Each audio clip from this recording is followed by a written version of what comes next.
Hydra na Eastern Hunter Generation 2, 6LB, 300 meters.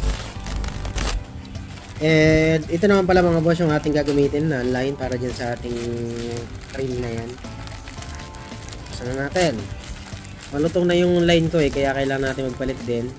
Luma na rin kasi, matagal na siya. Sulit naman na, marami nang hinulo. So ito ay gawin natin to from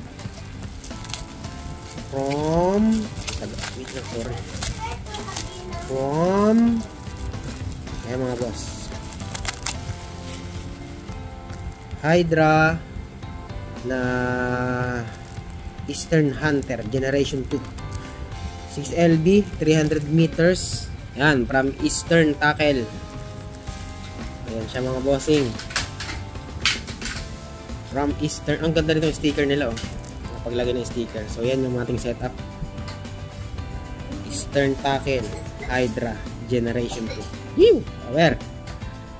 Tingnan natin. Tapos pakita ko lang sa inyo mga boss to. Ito yung bago ng ng Hydra. Yung kinuha ko ay ganda ng packaging diba? Sosyalin, packaging pa lang. Yung mga ganun pa diba? Taray, talaga ba? Gagamit natin to. Lalagyan na ng leader. Yun wow, nice. Ganda. Tanggalin ko muna itong color.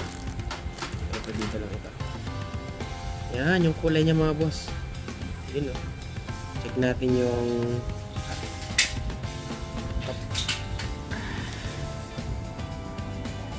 yan. Manipis. Manipis. Manipis. Ayan pero napaka tingnan nyo yung pagkaka-braided na. Diba? Siksik na siksik. Sana magkasya to dito 300 meters para yun na lang gagamitin natin. Okay, kaya lang para natin siya scoop. So tara lagyan na natin to doon, tapos update ko kayo kung kasya siya.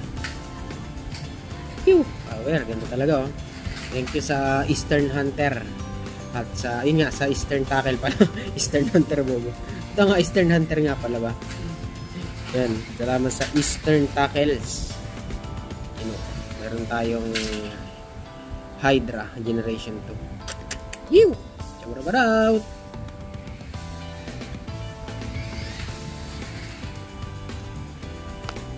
Ganda niya.